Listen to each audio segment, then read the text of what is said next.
So when I play guitar here on the YouTubes, I'm generally asked two different questions. And today on Cryptic Mass Guitar, we're going to take a look at the Gibson Les Paul Standard 60s. We're going to try and answer question one, which is this guitar good for high gain? So question two is always, can I play AC/DC on that guitar? That has more to do with your amp and your signal chain going into your amp, so take a look at some like overdrive pedals or EQ pedals if your amp isn't cutting it. And stop asking.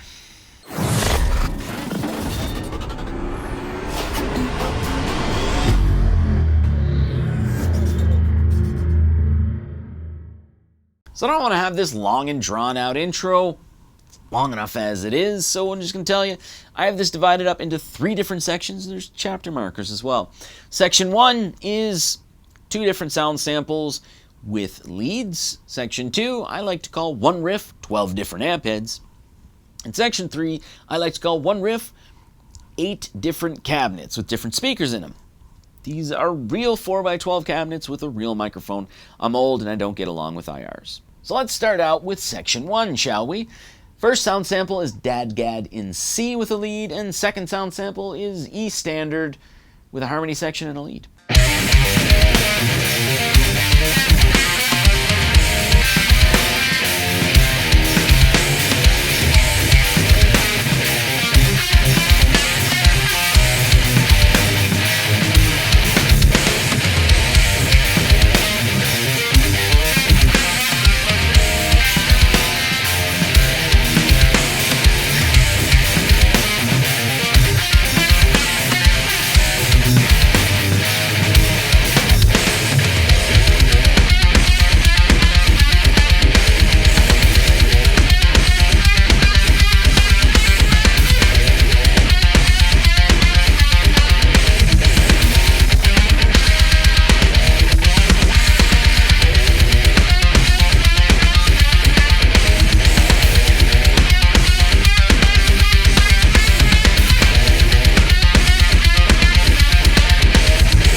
On to section 2, let's get, I gotta say at least once, dangerous.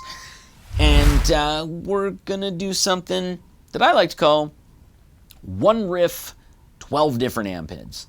The reason why is because whenever I make videos, I usually get a comment of, man, I wish you played this amp, or you haven't played that amp in a while. I came here hoping you'd play this amp.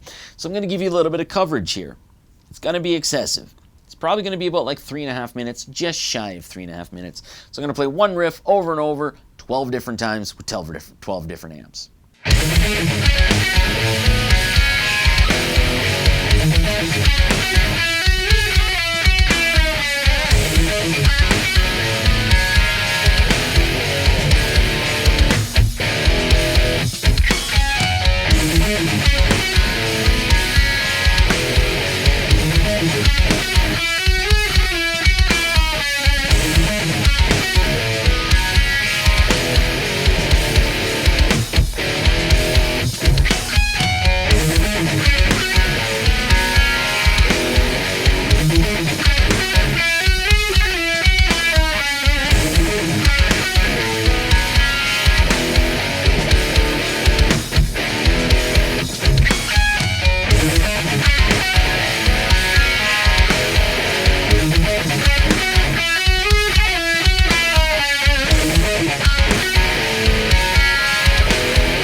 I told you that was excessive.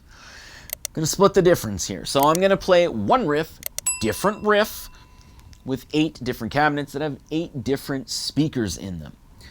I'm using real 4x12 cabinets with a real microphone. Also not using one of the usual suspects. I'm not using SM57, E609, or an Audix i5. Those are typically the dynamic microphones that you find in home studios or basement studios. You can find a 421 or 441 or what have you, or RE201 or SM7B like I got right behind me here. But I'm not using that. I'm using a condenser microphone, which a lot of basement studio owners have told me you can't use a condenser microphone on a guitar cabinet because they've never heard of the U87 before. The reason I'm using that is years back I had a different channel where my goal was to find, for me, the microphone that most accurately represented what I'm hearing from a cabinet. Because, you know, the typical ones that I mentioned there, generally they're missing a lot of the low end. And it's this weird synthetic low end. They're all mid and all high mid. Great frequencies for a mid-frequency instrument. And, you know, that synthetic low end covered up by a bass, covered up by a kick drum. But My favorite album by Metallica is Injustice for All, and really, you know that story. We're not using bass here. So that's why I use a Neumann TLM 107, because it's actually accurately representing what I hear from a cabinet. I would not be using a Neumann TLM 107 if I did not have a separate treated room with, I think it's like 2 London 10 kits on the wall, mostly on the wall that the amp is facing to, but I also have some bass traps in there. And if I wasn't playing loud, because what happens with condenser microphones, if you're playing at low volumes, like a lot of people in basement studios or home studios, because, you know, they don't want to get a divorce. So if you're playing at a lower volume, then you have to drive that preamp input. And what happens with dynamic microphones, because they have a lot of rejection, it's not a big deal.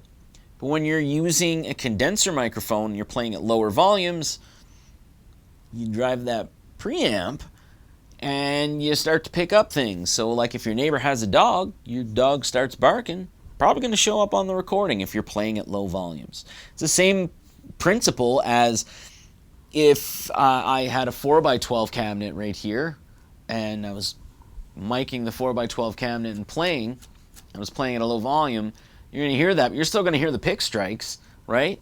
Because the microphone's picking it up. Either way, here you go.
So that's it for all the different playing and stuff like that. No more single riffs over and over, don't worry. But I like to kind of answer 3 questions at this point in the video that I figure I'm going to get.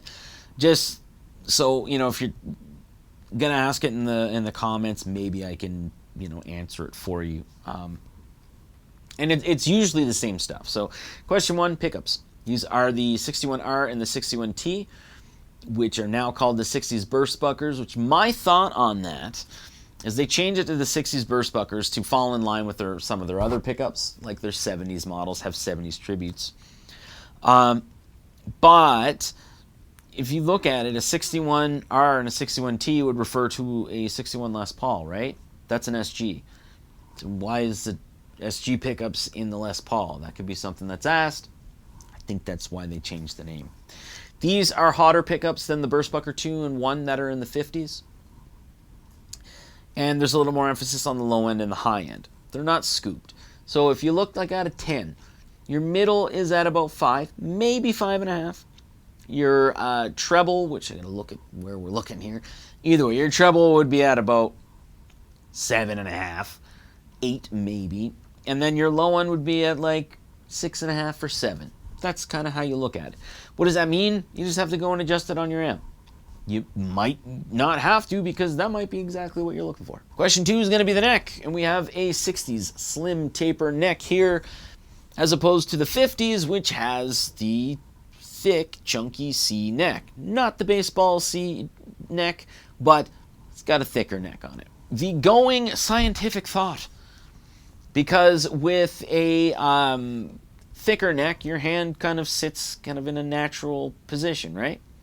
If you're using a slim taper, the thought is you're going to be like this, and you're going to get hand cramps, and it's going to promote hand fatigue. I've never experienced that. You can leave in the comments below if you have, but I have not experienced it, but I guess I can see where they're coming from. Question 3, Grovers. This technically should have double ring cloisons, but to drive sales and make it more distinguishable, and more people want these. A lot more people want these than the vintage deluxe tuners, so that's why these are on here. It's treated like a hot rodded 1960, so a 1960 Les Paul that has some like typical era upgrades on it. These are not locking. So if you're someone who wants locking tuners and you like Grovers, go buy yourself a set of roto grips, because you can just take these tuners out, loosen this, take it off, loosen that, take it out, put the new one in, snug it up in the front, and then make sure it lines up with the hole. It'll line up the hole, put the screw in. You've changed the tuners. It's super easy. I'm someone that does not like locking tuners anymore, because over the years I've just become crazy. And after 30 years of playing with locking tuners and stuff like that, I feel this weird vibration. It sort of makes it feel like the string is shorter. I know I'm crazy. And it feels like the string is duller. Again, I'm telling you I'm crazy. You can say I'm crazy in the comments too. I don't care. So to me, I'd keep the Grovers on. But if I was someone that wanted locking tuners, it makes string changes easier, and it reduces the amount of wraps around the post. So it'll reduce the chance of, getting a lot of slack in the post. You'll still possibly get binding in the nut, so you still want to tug on your strings, but it's up to you. Thanks for watching.